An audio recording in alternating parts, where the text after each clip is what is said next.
The World Cup watch is now in full force. Yeah, we had to give Ian Joy a little bit of homework because, you know, this guy studies so much of football around the world. But I really want to know in terms of some of the players, because there are a lot of players that are now kicking up form, finding new homes after the window is closed.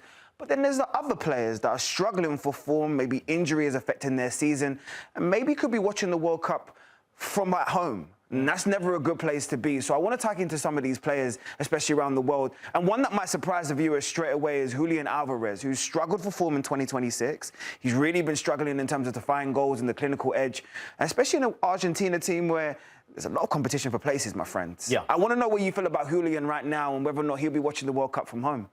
Well, I don't think he'll be watching it from home, but I do think he's going to lose a starting spot or potential starting spot in the Argentinian 11. I mean, there's a question about that. If you're not in form, you're not playing in the Argentinian starting 11 when it comes to World Cup, as far as I'm concerned. I mean, obviously, you get a bit of grace because of winning the World Cup. I think that helps, right? You have a period of recognition for what you did do previously. He's still young enough to be able to do so. But it's been a difficult period of time for him. No goals across his last 12 in La Liga, which is insane. And that's his most ever in a domestic season where he's gone without scoring a single goal. That's a real concern for me. And actually what you've done this season is you've watched him last 11 matches across all competitions. I mean, we're talking about European football too.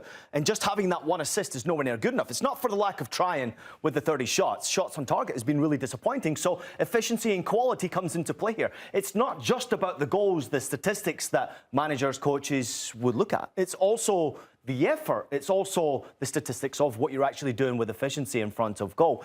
But he's having a difficult period of time. 0 goals in his last 4 games, all competitions for Argentina as well. He did get 4 goals through qualifying, which was impressive. And I think that's where he keeps himself involved in the squad. He's not getting left out of the squad. He's too good. But you've got to imagine that there's a bit of pressure with some other players around, especially one big name who's in form right now. Sorry, who's this big name that you want to... Just so I want to put a smile on our producer's face. If you have any names in particular, there's a couple of them that are definitely knocking on wanting that number 9 shot, that number 10 responsibility in Argentina. I'm worried about him, though, from a mental edge, because I feel like that weight of not getting a goal is starting to bear into his game and definitely starting to affect his confidence. How does he turn it around?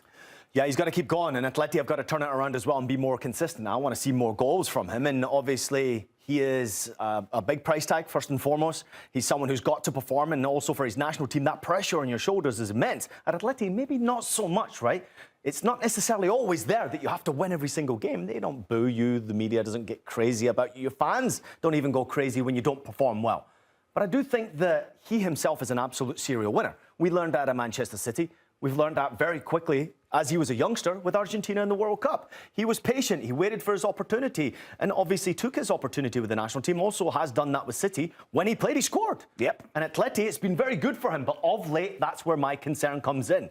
Lautaro Martinez right now is banging in the goals. I knew you were going to say the name, and I knew our producer was going to smile straight away as soon as he heard it. Right. But that is a serious conversation to have, because even though Julián has probably astounded himself as the leading force, especially leading that line for Argentina, if you don't score any goals, what's your currency going into a World Cup? And that asks a huge amount of question marks overall, surely. Yeah, massively. And I think Lautaro Martinez got a point to prove, right? He's the one who wants that jersey. He wants to play in every single game. And I think he wants to be the man who's obviously spoken about a little bit more. He has been recently at Inter. All right, let's talk about a player a little bit closer to home that still, I feel like, holds so much weight, especially in Mexican fans' heart, because Chucky has definitely been the face of their front line for so long now. I had to scratch my head and realise that Chucky's almost 30. He's 30 years old now. Yeah. Could you imagine that? But I asked the question, especially going into an important year, it's an important cycle, the amount of minutes and management that's going to be him. Do you think he's worried about his starting position right now? Listen, coming up through the US youth national teams, you're always taught to sort of hate Mexico. So I kind of find it hard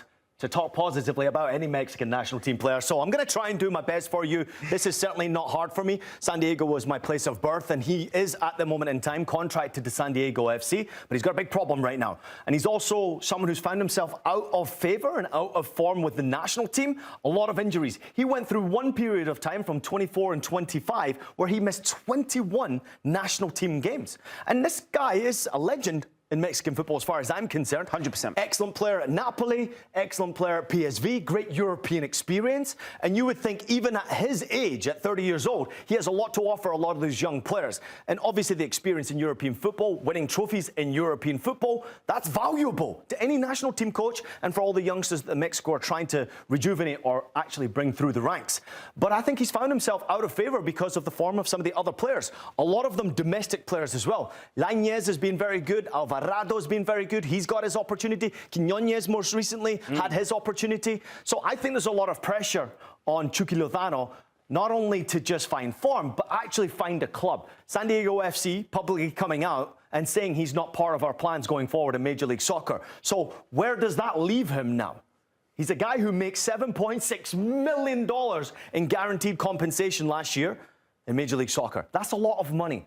San Diego FC have made a decision. He's no longer part. 11 goals he scored. I think he had 9 assists in MLS last year. Yep. It's insane. Good stats. Something went wrong there. Was it attitude? And I know he had a bust-up after one game with Mikey Varas, and that's interesting. I'm trying to find out more information about that. Maybe Tom Bogert can give me a call.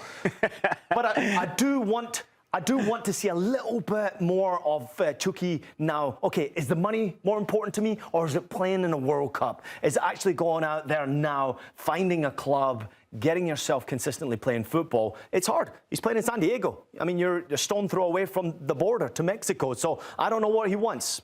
But you know, at every point in an international player's career, especially, and Chucky will be going through this right now, you have to pass the reign on to somebody else.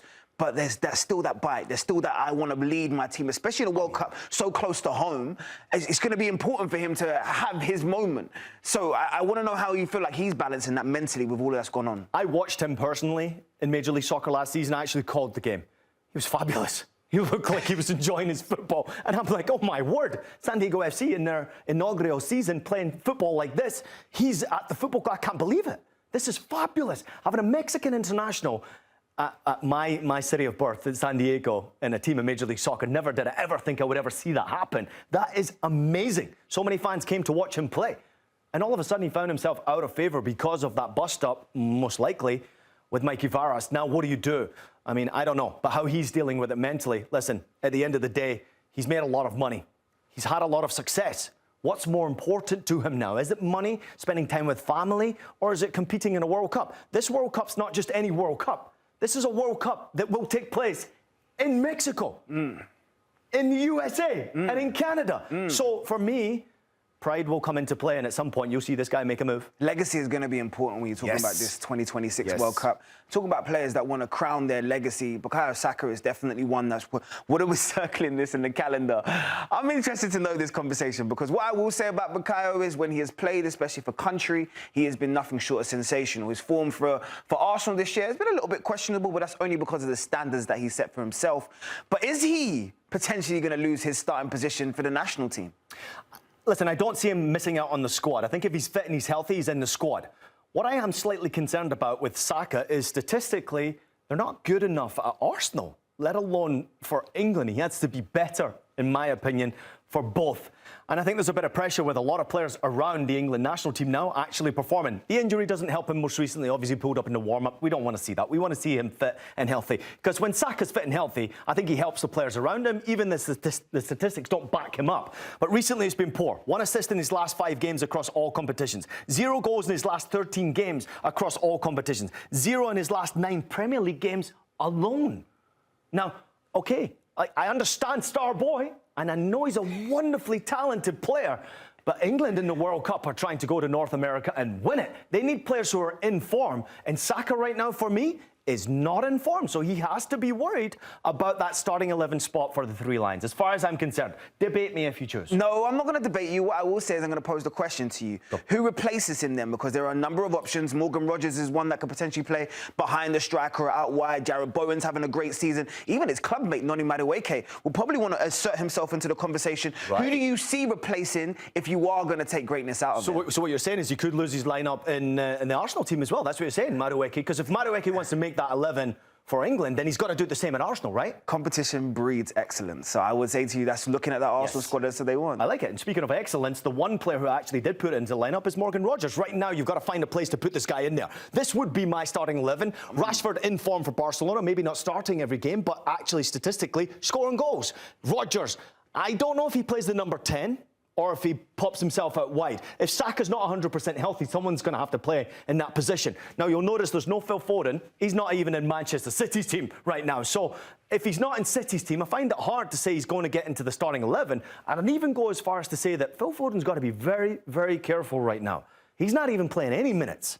At the weekend, or whatever it was against Liverpool, didn't even have a sniff. So, like, big games, he needs to be performing for Manchester City. He can't even get into the team. So I would be worried about that. You obviously have Rashford doing incredibly well. I think Madueke's a wonderful player. I think Phil Foden's a wonderful player. But these players need to be playing consistent football to be able to challenge and push Saka out. Rogers is doing exactly that. Rashford, the move to Barcelona, has rejuvenated him. So I will say this, look, if these three are the three attacking midfielders that's in most form in Rashford, Bellingham and Rogers respectively, do you see a World Cup squad in which Phil Foden or Bukayo Saka, or even both, don't go at all? I'm talking squad selection. Do you see them definitely inserted in the England team? One of them might not go. Saka won't go if he's injured, obviously. If he's fit, he goes. Phil Foden's at risk. I'm going to throw that out there. I think he's very much at risk right now. There's one other player who's in form that I didn't want to put up there because for obvious reasons, he'll never make the England squad. But Mason Greenwood right now is actually in red-hot form, and he's scoring goals, and he looks phenomenal.